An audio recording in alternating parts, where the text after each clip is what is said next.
যে অনেকগুলো কার্বনের এরকম একটা চেইন আছে, 1 2 3 4 5, পাঁচটা কার্বনের একটা ওপেন চেইন বা অনেকগুলো শিকড়, এবং একদম সবার শেষে একটা মূলক যুক্ত, এটা হচ্ছে আমাদের ফ্লোরিন।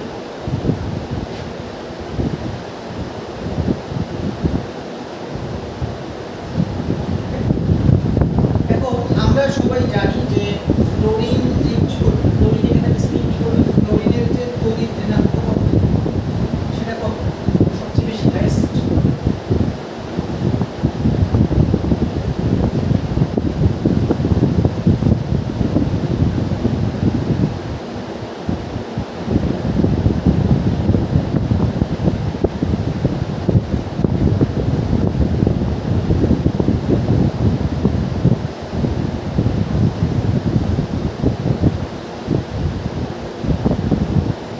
সেটা কত 4, সবচেয়ে বেশি। আর কার্বনের কত,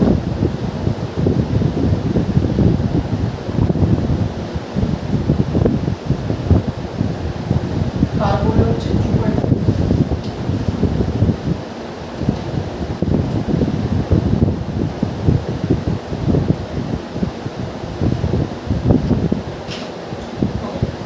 তাহলে ফ্লোরিন এখানে কি করবে, ফ্লোরিন এখানে কার্বন থেকে ইলেকট্রন কেড়ে নেবে, তাহলে ফ্লোরিনে আসবে আংশিক ঋণাত্মক চার্জ,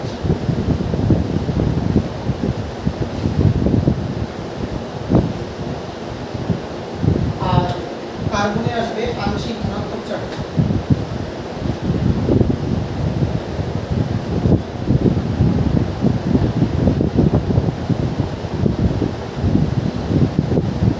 এরপর দেখো এই কার্বনে প্লাস চলে আসছে,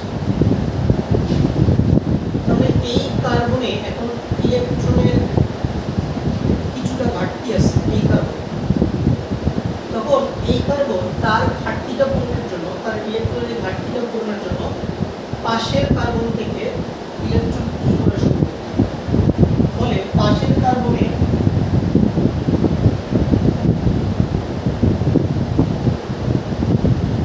কার্বনেও কিছুটা ধনাত্মক চার্জের সৃষ্টি হবে। এই কার্বন তখন আবার কি করবে, তার পাশের কার্বন থেকে আবার কিছুটা ইলেকট্রন মুক্ত করবে, ফলে এই কার্বনেও কিছুটা পজিটিভ চার্জ চলে আসবে। তবে পজিটিভ চার্জের পরিমাণ আস্তে আস্তে কমে যাবে, ঠিক আছে। এই কার্বনে সবচেয়ে বেশি, এই কার্বনে কিছুটা কম, এই কার্বনে আরো কম, তারপরের কার্বনে আরো কম।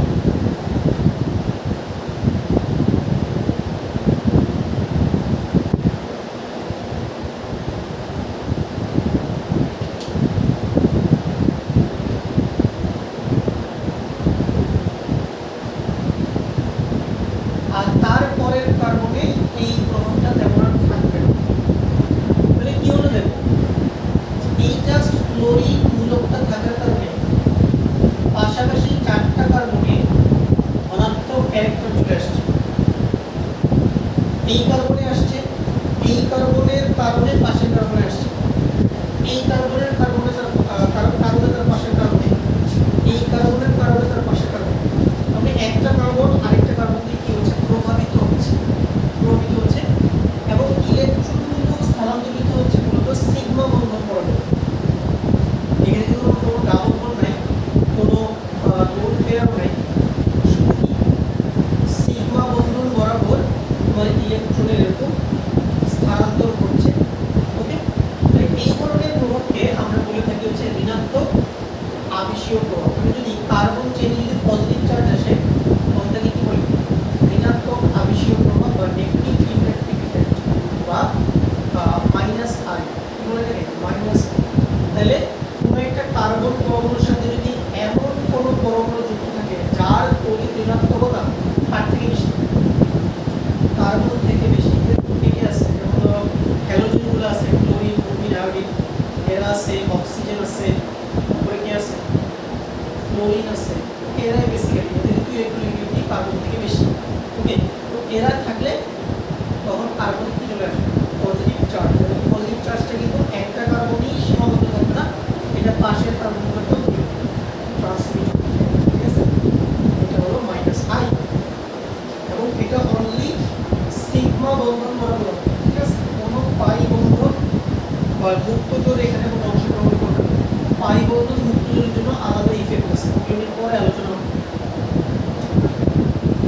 বুঝে গেল না তো বিষয় করো, ওকে। এবার আসো ধনাত্মক আবেশীয় প্রভাব। ধনাত্মক আবেশীয় প্রভাব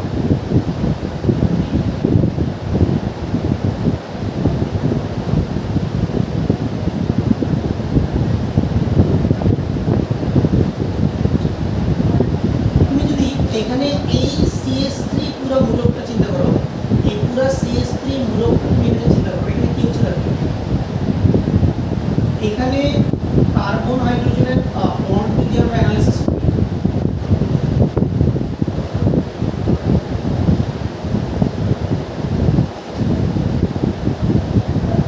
কার্বনের কত পরিমাণ দরকার 2.5,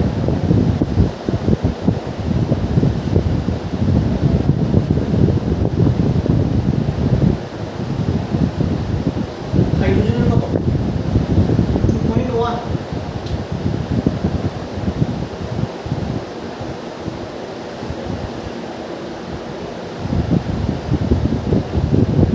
তাহলে এইবার কে ইলেকট্রন নিচের দিকে পুল করবে, কে কার্বন, কার্বন। তাহলে দেখো কার্বনে আসবে হলো নেগেটিভ চার্জ, হাইড্রোজেনে আসবে হলো পজিটিভ চার্জ, এবং ইলেকট্রন ফ্লো এর ডিরেকশনটা কোথায়, হাইড্রোজেন থেকে কার্বনের দিকে, হাইড্রোজেন থেকে কার্বনের দিকে। তাহলে এখানে যেটা হবে, এই হাইড্রোজেন তখন এই কার্বনকে ইলেকট্রন দিবে কিছু সামান্য, আবার এই হাইড্রোজেনও এই কার্বনকে কিছু ইলেকট্রন দিবে, এই হাইড্রোজেনও এই কার্বনকে কিছু ইলেকট্রন দিবে।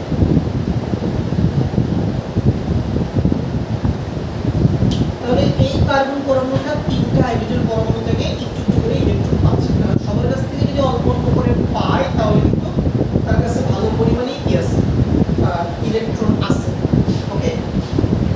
এই কার্বন তখন এই কার্বন কি করবে, তার এই ইলেকট্রনের কিছুটা পাশের কার্বনে ফেলে দিবে,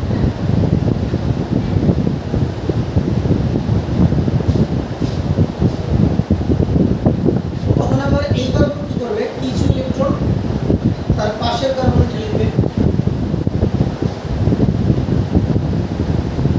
এই কার্বনও তার কিছু ইলেকট্রন পাশের কার্বনে ঠেলে দিবে।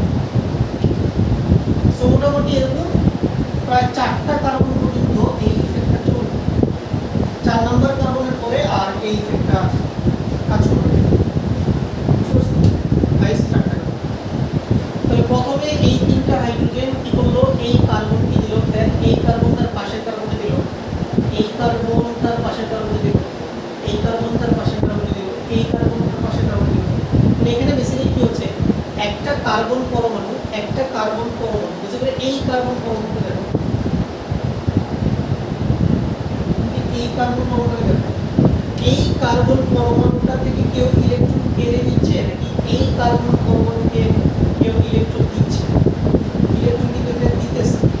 আগেরবার কি হয়েছিল, আগেরবার যদি এই কার্বনটা দেখো,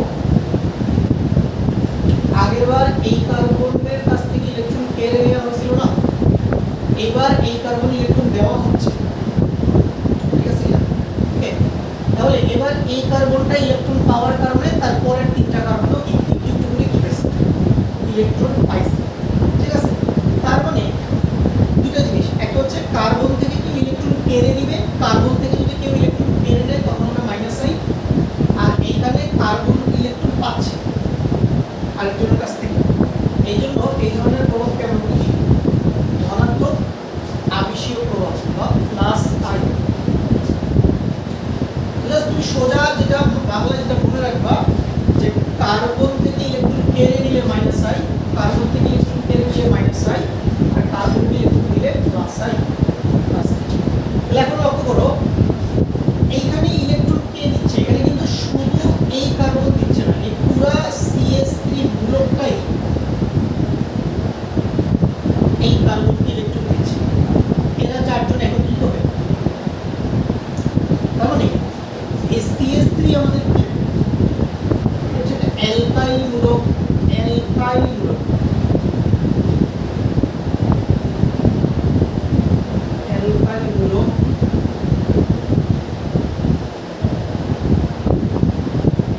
এই অ্যালকাইল মূলকগুলি সাধারণত কি ধরনের মূলক?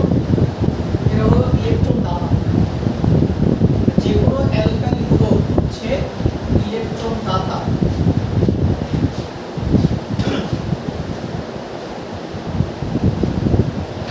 আমাদের অন্যান্য অ্যালকাইল মূলক আছে, যেমন ইথাইল C2H5, প্রোপাইল C3H7, এরাও ইলেকট্রন দাতা। এবং যত বড় অ্যালকাইল মূলক হবে তত বেশি সে ইলেকট্রন দিতে পারবে, তত বেশি ইলেকট্রন দিতে পারবে। অর্থাৎ মিথাইল মূলক থেকে ইথাইল মূলক বেশি ইলেকট্রন দিতে পারবে, ইথাইল মূলক থেকে প্রোপাইল মূলক আরো বেশি ইলেকট্রন দিতে পারবে। ঠিক আছে, অ্যালকাইল মূলক যত বড় তার যে প্লাস সাইড এটাও কি তত বেশি হবে, তত বেশি।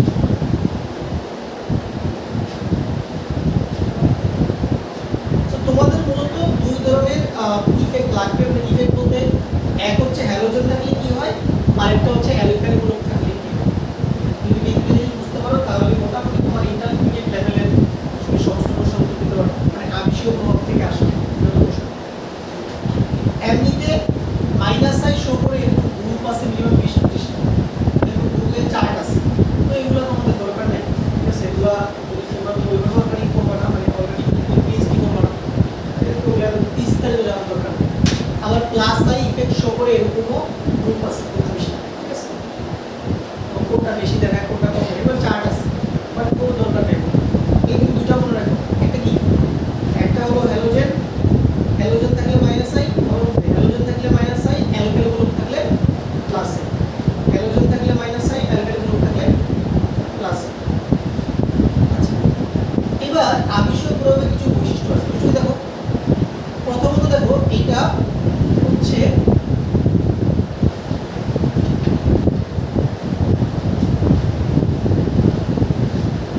ঘটবে কোন বন্ধন বরাবর, সিগমা, সিগমা বন্ধন বরাবর।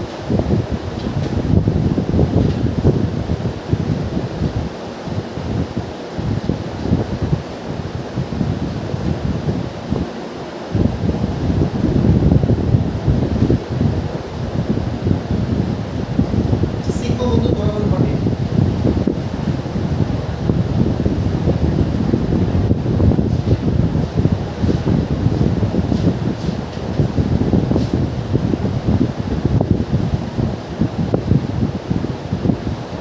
এরপর এটা হচ্ছে স্থায়ী প্রভাব।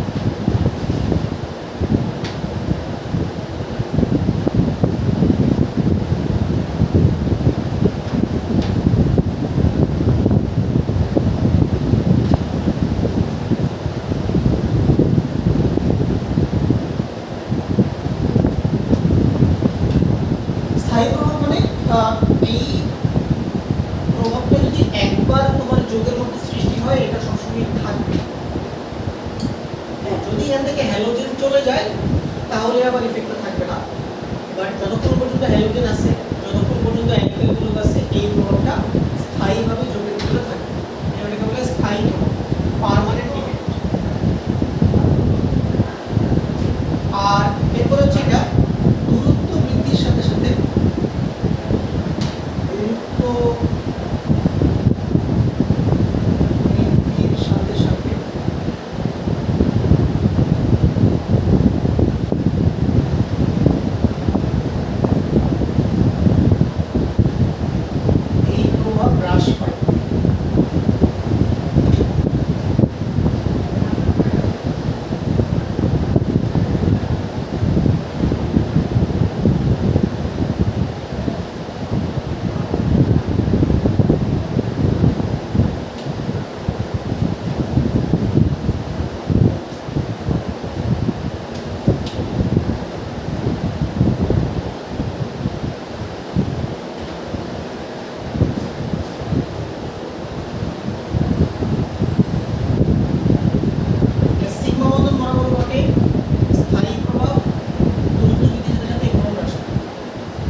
এই যে ফ্লোরিনের সবচেয়ে কাছের নিকটবর্তী কার্বনের প্লাস সবচেয়ে বেশি, এরপরে প্লাস আস্তে আস্তে কমতেছে না, এখানে কমছে, এখানে কমছে, এখানে আরো কমছে, 4 নাম্বার কার্বনিক আর নাই, ঠিক আছে। অর্থাৎ গ্রুপ থেকে কার্বনগুলোর ডিসটেন্স যত বাড়তেছে এই প্রভাবের মান ধীরে ধীরে হ্রাস পাচ্ছে। এই হলো আবিষীয় প্রভাব।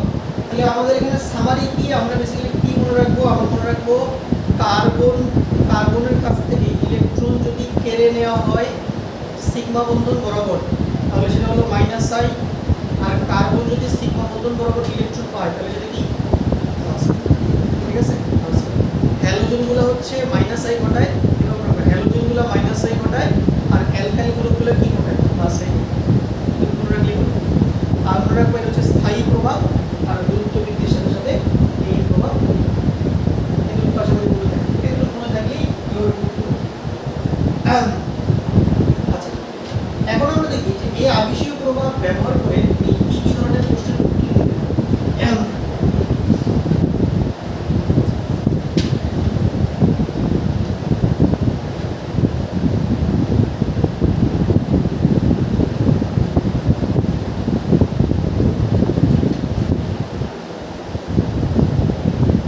এখনই আমরা সবগুলো অ্যাপ্লিকেশন ডিসকাস করব না, এটা চ্যাপ্টারের ভিতরে ভিতরে আস্তে আস্তে অ্যাপ্লিকেশনগুলো আসবে।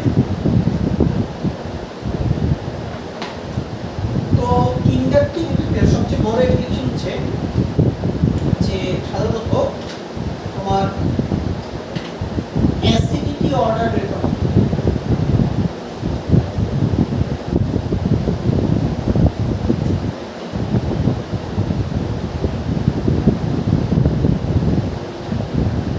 অ্যাসিডিটি অর্ডার মানে ধরো তোমাকে আমি 3-4টা যৌগ দিয়ে বললাম যে এই যৌগগুলোর মধ্যে কোন যৌগটা সবচেয়ে বেশি শক্তিশালী অ্যাসিড, ঠিক আছে, বা কোন যৌগটা সবচেয়ে দুর্বল অ্যাসিড তুমি আমাকে বলো।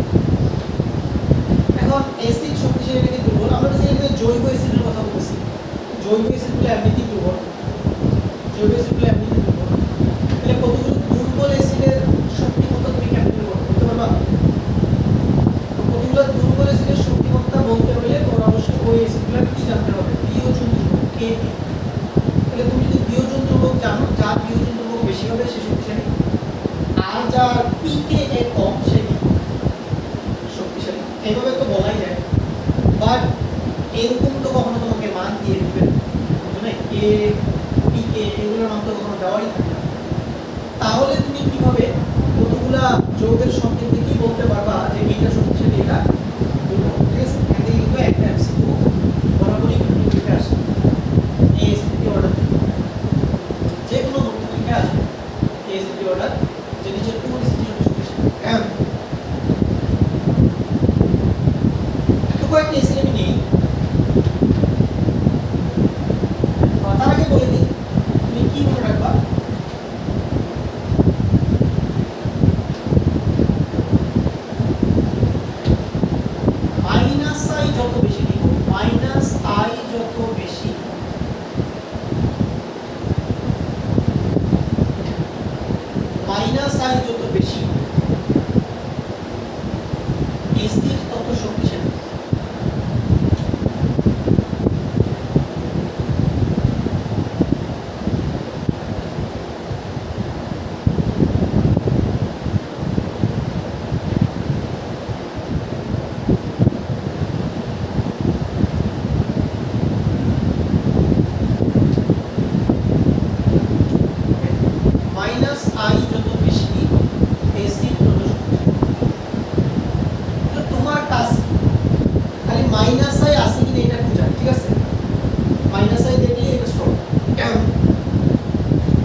কার্বনের সাথে দেখো কয়টা হ্যালোজেন, 1 2 3টা হ্যালোজেন।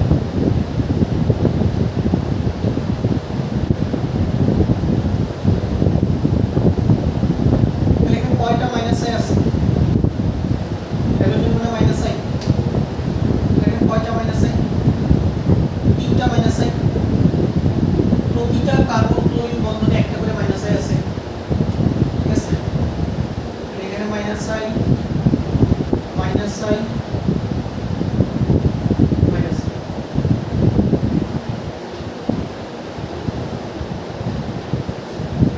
এইখানে দেখো COOH এর সাথে এই কার্বনটা যুক্ত, এই কার্বনে কয়টা মাইনাস আই আছে, এই কার্বনে আছে 2টা মাইনাস আই।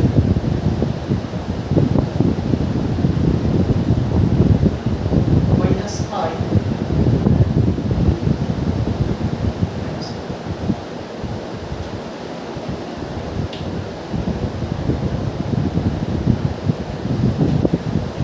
এই কার্বনে কয়টা মাইনাস আই, একটা মাইনাস আই।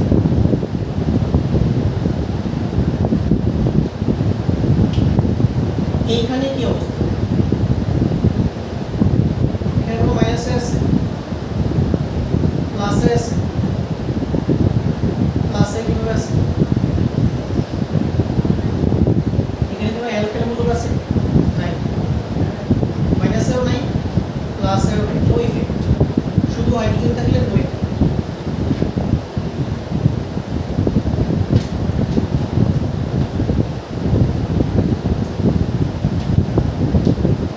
এইখানে একটা মিথাইল মূলক আছে, অ্যালকাইল মূলক থাকলে প্লাস।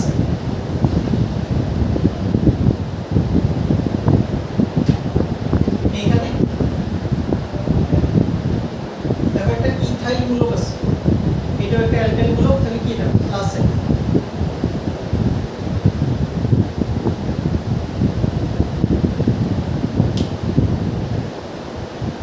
কন্ডিশন কি দিছে, মাইনাস সাই যত বেশি অ্যাসিড তত শক্তিশালী। এটা সবচেয়ে শক্তিশালী অ্যাসিড কোনটা, এ, এতে মাইনাস আই হাইয়েস্ট, তারপরে বি, তারপরে সি। আর নো ইফেক্ট প্লাস আই থেকে স্ট্রং। নো ইফেক্ট মানে এটা মানে মাইনাস আই এবং প্লাস এর মাঝখানে, ওকে। তাহলে নো ইফেক্ট মানে হচ্ছে এটা রিলেটিভলি তো প্লাস আই থেকে রিলেটিভলি হবে বেশি হবে, ঠিক আছে, প্লাস আই থেকে বেশি। নো ইফেক্টের পরে তারপরে ই, তারপরে ই। তাহলে অ্যাসিডিটি অর্ডারটা কি হবে,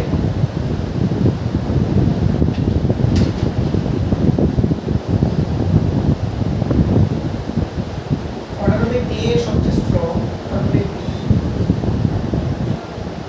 তারপরে সি, তারপরে ডি, তারপরে ই,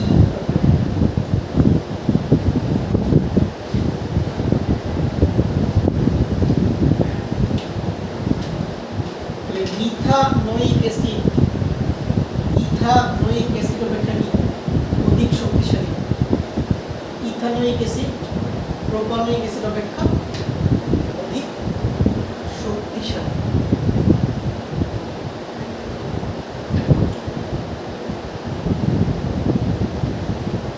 এই অ্যাসিডটার নাম কি, এটা বেসিক্যালি এখানে কি হইছে, এখানে 3টা ক্লোরিন, মানে এই যে 3টা হাইড্রোজেন ছিল এখানে, এই 3টা হাইড্রোজেন পরমাণু ক্লোরিন পরমাণু দিয়ে প্রতিস্থাপিত হয়েছে। ওই মিথাইল মূলকের হাইড্রোজেনগুলো ক্লোরিন দিয়ে রিপ্লেস হয়ে এগুলো আসছে।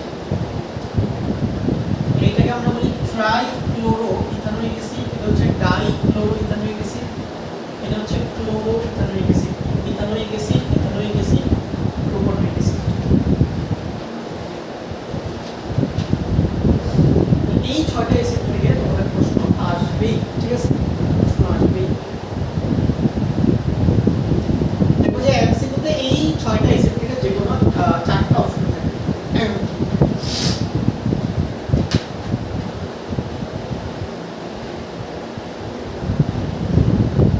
তাহলে অ্যাসিডিটি অর্ডার কার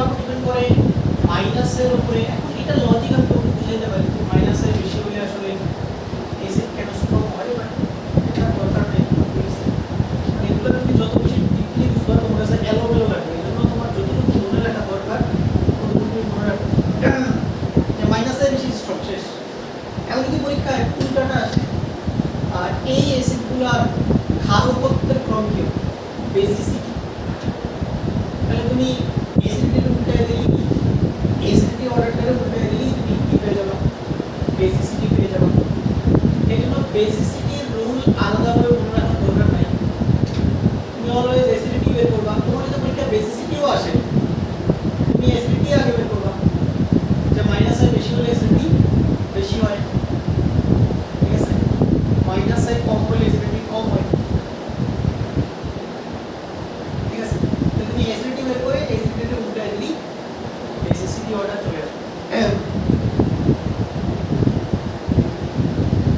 তাহলে এটা হচ্ছে আমাদের আবিষীয় প্রভাবের একটা প্রয়োগ আমরা দেখলাম। আর অনেক প্রয়োগ আছে, আরো অনেক প্রয়োগ আছে, অনেক জায়গায় তুমি প্রয়োগ দেখবা। তো তোমাদের বইটা আবিষীয় প্রভাবের আলোচনা হয়েছে চ্যাপ্টারের প্রায় শেষের দিকে, মাঝখানে একদম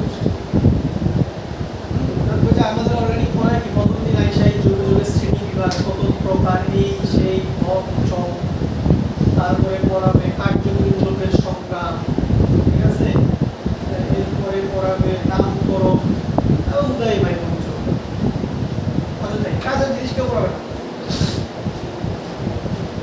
ওই পঞ্চম করে 30 দিন নষ্ট।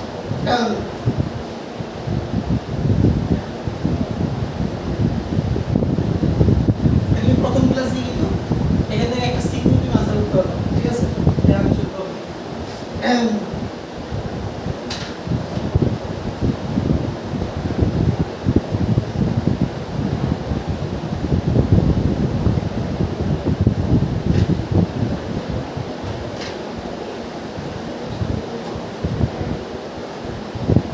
শেষ আবিষীয় প্রভাব বুঝছি, ঠিক আছে, এটুকু বুঝলে হয়ে যাবে আপাতত।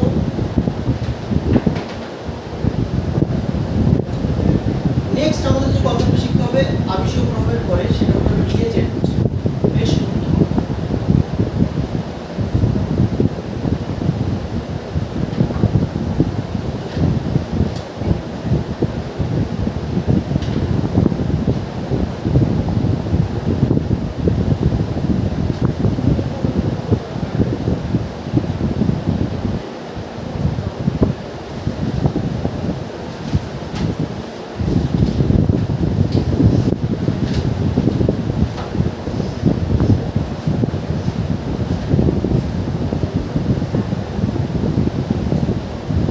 সমস্যা কি দাঁড়ায় থেকে তোদের সামনে আসছে, চলো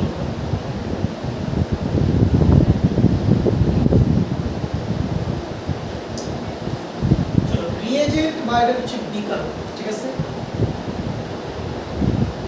যে কোনো জৈব বিক্রিয়া কিভাবে হবে, যে কোনো জৈব বিক্রিয়ার বেসিক হচ্ছে যে তোমার কাছে একটা বিক্রিয়ক থাকবে, জৈব অণু থাকবে,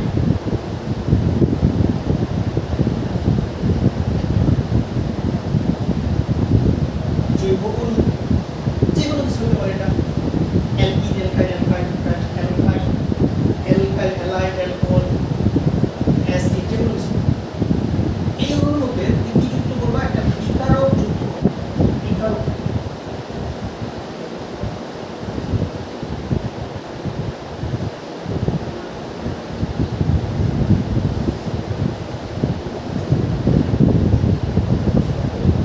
কি পাবা উৎপাদ্য সিম্পল।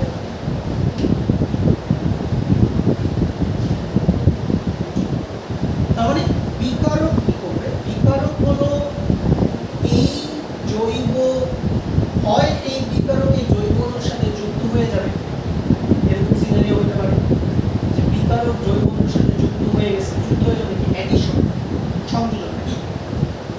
আবার এমনও হতে পারে বিকারক জৈব অণুর কিছু জায়গা, কিছু অংশের বদলে বসে গেছে, মানে ধরো এটা আমাদের প্রতিস্থাপন, জৈব অণুর কোনো একটা পরমাণুর জায়গায় বিকারক বসে গেছে, ওই পরমাণুটি সরিয়ে এটি হলো প্রতিস্থাপন।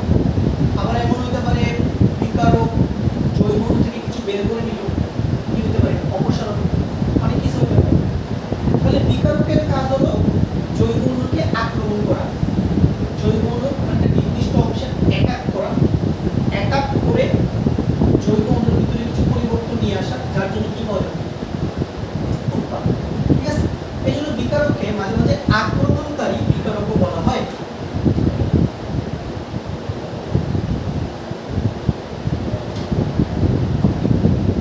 আক্রমণকারী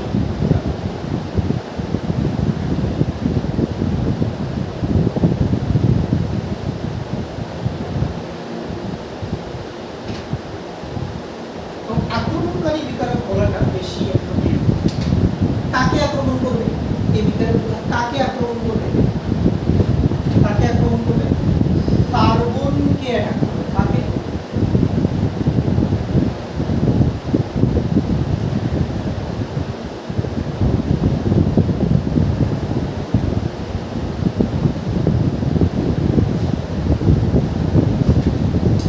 অ্যাটাকটা কাকে করবে বিকারক? কার্বনকে করবে। কার্বন।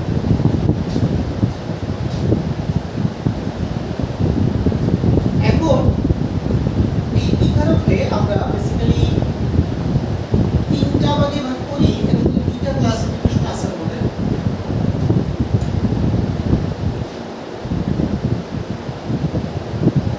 প্রথম ক্লাসিফিকেশনটা হচ্ছে আক্রমণকারী বিকারককে বলা হয় ইলেকট্রোফাইল।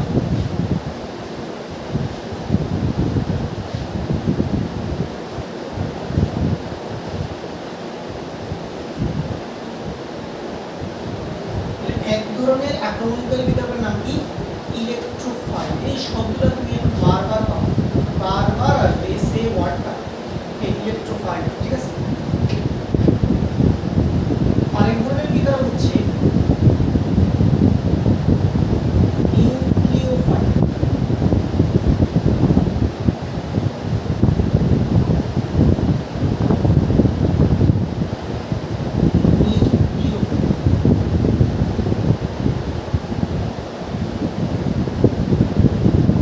ইলেকট্রোফাইল, নিউক্লিও। ইলেকট্রোফাইল কি জিনিস?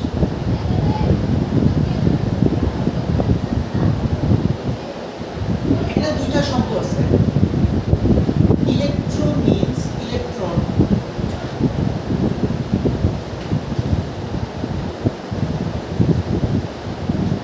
আর ফাইল শব্দের অর্থ হচ্ছে লাভ।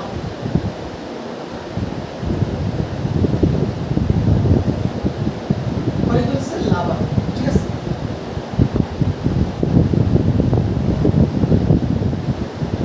অর্থাৎ যারা ইলেকট্রনকে ভালোবাসে তাদেরকে বলা হয় ইলেকট্রোফাইল।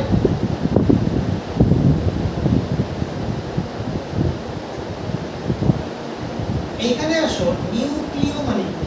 নিউক্লিও মানে নিউক্লিয়াস।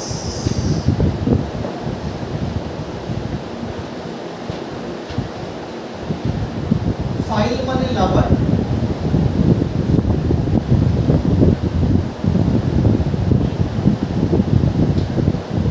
তার মানে যারা নিউক্লিয়াসকে ভালোবাসে, যারা নিউক্লিয়াসকে ভালোবাসে তাদেরকে বলা হয় নিউক্লিওফাইল। এখন স্পেসিফিক্যালি নিউক্লিয়াস বলাটা ঠিক না। নিউক্লিয়াস তো আসলে পরমাণুর কেন্দ্র। এইখানে সবসময় পরমাণুর কেন্দ্র হবে এমন না। এইখানে নিউক্লিয়াস বলতে বোঝাচ্ছে পজিটিভলি চার্জ কোনো একটা জায়গা। কারণ নিউক্লিয়াস কি ধরনের চার্জ? ধনাত্মক চার্জ। এখানে নিউক্লিয়াস বলতে বলতে ট্রেডিশনাল পরমাণুর কেন্দ্র বোঝানো হচ্ছে না। এখানে নিউক্লিয়াস বলতে মূলত বোঝানো হচ্ছে পজিটিভ সেন্টার, কোনো একটা পজিটিভ জায়গা।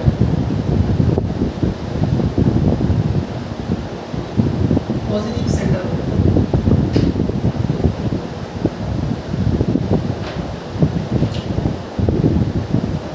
তাহলে এখন আমরা বলো যারা ইলেকট্রনকে ভালোবাসবে তারা হবে ইলেকট্রোফাইল।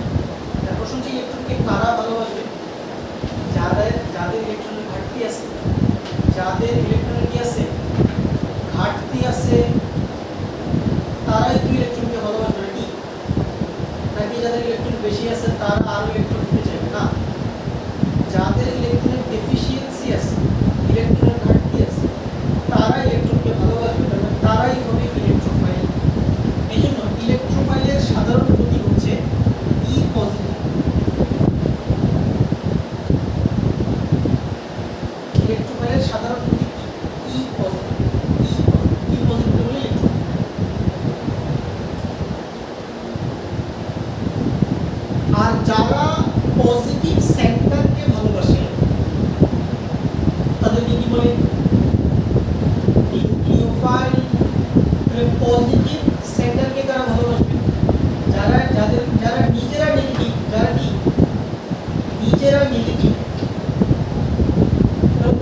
নেগেটিভ, তাহলে তুমি কি নেগেটিভকে ভালোবাসবে নাকি পজিটিভকে ভালোবাসবে? অবশ্যই তুমি পজিটিভকে ভালোবাসবে। তাহলে যারা নিজেরা নেগেটিভ তারাই তো পজিটিভ সেন্টারকে ভালোবাসবে, তারাই তো পজিটিভ সেন্টারে অ্যাটাক করবে, আক্রমণ চালাবে। তাহলে নিউক্লিওফাইল মানে যে কোনো নেগেটিভলি চার্জ কোনো একটা কিছু। তাহলে নিউক্লিওফাইলের সাধারণ প্রতীক হচ্ছে Ni-।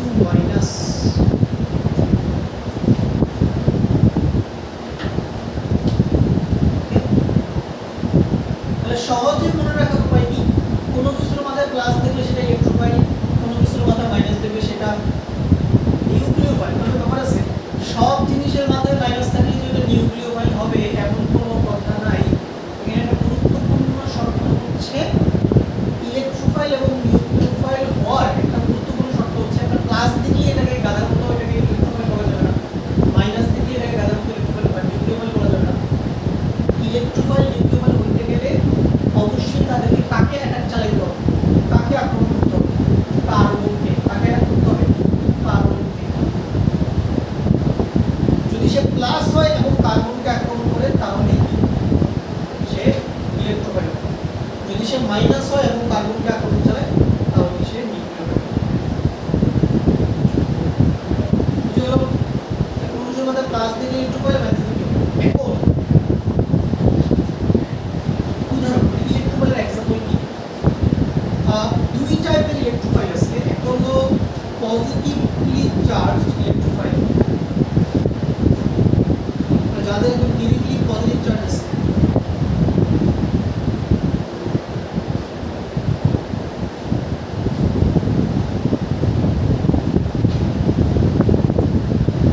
পজিটিভলি চার্জ মাথার মধ্যে প্লাস থাকে, এরকম কে কে আছে? যেমন ধরো আছে Cl+,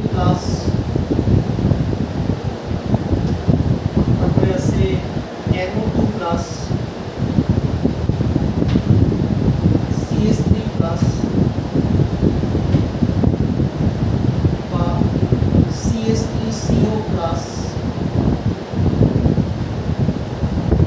অথবা SO3H+।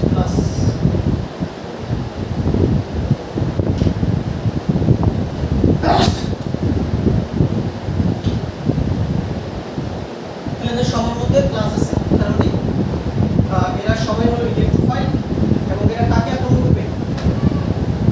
কাকে আক্রমণ করবে? এমন জায়গায় আক্রমণ করবে যেখানে ইলেকট্রন বেশি আছে, এমন জায়গায় আক্রমণ করবে যেখানে ইলেকট্রন কি বেশি, ইলেকট্রন ঘনত্ব কি বেশি, এমন জায়গায় এরা আক্রমণ চালাবে, কারণ এরা নিজেরা কি ইলেকট্রন ডেফিশিয়েন্ট।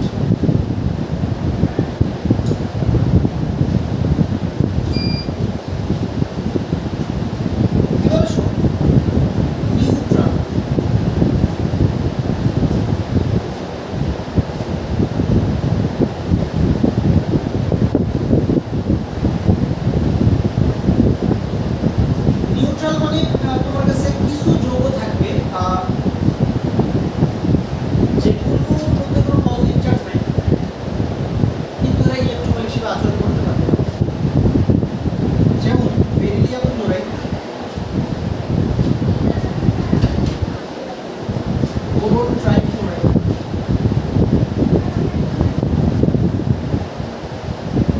তারপরে হচ্ছে aluminium chloride, carbon die oxide. এরা সবাই নিরপেক্ষ যৌগ, কিন্তু এরা ইলেকট্রোফাইল। কেন? কারণ এখানে বেরিলিয়ামের অষ্টক অসম্পূর্ণ, বোরনের অষ্টক অসম্পূর্ণ, অ্যালুমিনিয়ামের অষ্টক অসম্পূর্ণ। এইখানে কার্বন ডাই অক্সাইডে কার্বন আর অক্সিজেনের মধ্যে কিন্তু ইলেকট্রোনেগেটিভিটির একটা বিশাল ফারাক আছে, যার জন্য কার্বনিক চার্জ চলে আসে, পজিটিভ চার্জ চলে আসে। এরকম আর কি কার্বন ডাই অক্সাইড,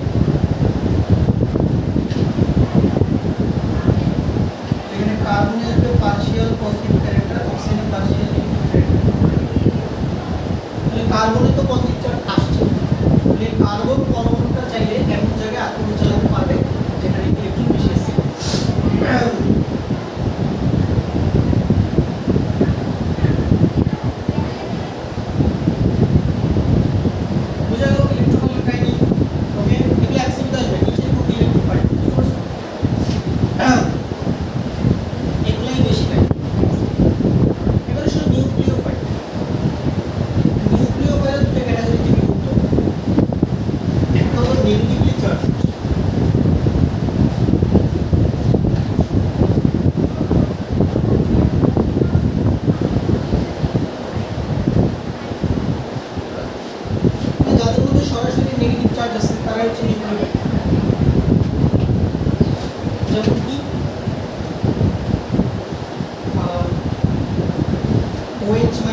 কম কম করেও করো তাও সিলেবাসে মানে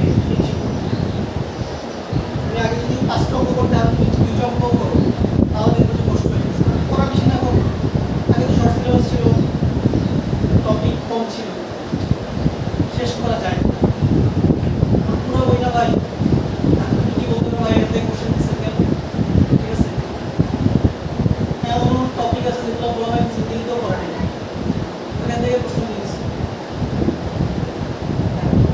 বোর্ড কোন থেকে প্রশ্ন দিবে না দিবে এটা তো আর আমাদের দেখার বিষয় আমাদের মধ্যে এটা তো আর মানে বোর্ড কারণ তো জবাব দিতে রাখে তারা যেখানে হচ্ছে সিলেবাস থেকে যেখান থেকে হচ্ছে সেখানে সেরকম এটা থেকে তোমাদের জন্য সতর্ক বার্তা আর কি এটা থেকে শিক্ষা নেওয়া উচিত থাকতে হবে এই যেমন কান্নাকাটি শুরু হয়ে গেছে তাই গ্রুপে ঢুকলে কমেন্ট সেকশনে ঢুকলে তোমাকে কান্নাকাটি ঠিক আছে ভয়ানক অবস্থা আর হচ্ছে ওই যে অনলাইনে বড় ভাই আইসা সিপি দিচ্ছে ঠিক আছে সিপি তো দিবি এটা বিজনেস এরকম ওয়ান শট শিউ শট ঠিক আছে ফাইনাল শট ঠিক আছে ঠিক আছে গোল শট ঠিক আছে কত শট যে বের হবে এইসব শট দিয়ে তুমিও পরীক্ষার বুলেটে শট খাই যাবা ঠিক আছে এগুলো থেকে বেরোতে হবে সমস্ত ওয়ান শট প্লাস টেন টেকনিশন বেরিয়েছে এগুলোর জন্য সাধারণত মারা খাচ্ছে বেশি ঠিক আছে তো একটা বড় ভাই তোমাকে কি করে টেনশন দিতে পারে যে এখান থেকে প্রশ্ন আসবে আমি বলতে পারবো আমার রেসপন্সিবিলিটি সব করানো আমার দায়িত্ব সব করানো এরপরে পড়ানোর ভিতর থেকে আসবে আমি এটা বলতে পারি না এটাই আসবে 5টা অঙ্ক করাই দিলাম 200 200 তুমি ইউটিউবের থাম্বনেল দেখো না ভাই এগুলো ডেঞ্জারাস হ্যাঁ এটা খুবই ডেঞ্জারাস তোমার তো বয়স কম তুমি যদি ইমোশন কন্ট্রোল করতে পারো না তখন তুমি ইউটিউবে ঢুকবা ধরো একটা ভিডিওর থাম্বনেল দেখবা যে এমসিকিউতে 25 খবর ঠিক আছে আর তারপরে হচ্ছে যে সিকিউতে 200 হায়ার কত বলতে 200 চটকদার থাম্বনেল এই ধরনের থাম্বনেল দেখে তো তুমি ভিডিওতে ক্লিক করে শুরু করো আপনি ক্লাস দেখি ঠিক আছে 3-4 ঘন্টার ক্লাস দেখি এতে শুরু মুভমেন্ট ঠিক আছে পরে দেখা গেলো একটা অঙ্ক আসবে কারা পারছে আমাদের অনেকেই তো অঙ্ক মিলে আসে এই কঠিন প্রশ্ন অনেক কিন্তু অঙ্ক মিলে আসছে প্রমাণ জীবনীয় নিজেরা মিলে আসে কেন ওদের হলো বেসিক হবে ওদেরকে র্যান্ডম একটা ম্যাথ দিলে ওরা পুরো একটা চাই দিক করে মিলে আসবে কারণ ওরা তো আর ওইভাবে একটা সিলেক্টেড ম্যাথ করে যে এইগুলো করবো এই প্যাটার্নে আসবে এগুলো আনসার করবো এভাবে এরকম তো না ঠিক আছে তো অনেকেই মিলাইছে ওরা পরীক্ষার মধ্যে বের হয়ে শুনছে যে প্রশ্ন করবে ওরা পরীক্ষার মধ্যে তো চিন্তা করার টাইম থাকে একটা অঙ্ক দোস্তি মিলাই দিতে হবে সেভাবে ঠিক আছে আর অঙ্ক তো ভাই এটা এখানে 5 থেকে 60 টাকা গেলে ওটা কাটো ওটা তোকে নাম্বার গেলে টাইম তোমার কিছু নষ্ট হয়েছে একদম তোমার টাইম নষ্ট হয়ে তুমি টেনশন করে ভাই অঙ্ক তো মিলে নাই পরের সিকিউরিটা ধরলে ওটাও যদি মিলবে এমন মেরা মেন্টাল প্রেশার ক্রিয়েট হয় অঙ্ক পরীক্ষা যদি এই ধরনের মেন্টাল প্রেশার ক্রিয়েট হয় কিন্তু স্বাভাবিক পরীক্ষা দিতে পারবো না ডেঞ্জারাস ঠিক আছে অঙ্কে সিকিউ ছিল তখন খান ঝামেলা হয়েছে আগে সিকিউ ছিল না আপনি জানতাম কি আসবে এই অঙ্কগুলো আসবে তো ওগুলো করে গেলে কম করবে এখন সেটা আসলে বলা যায় না কি আসবে ঠিক আছে ওই রকমই দেয় প্রমাণগুলো একটু ঘুরে দেয়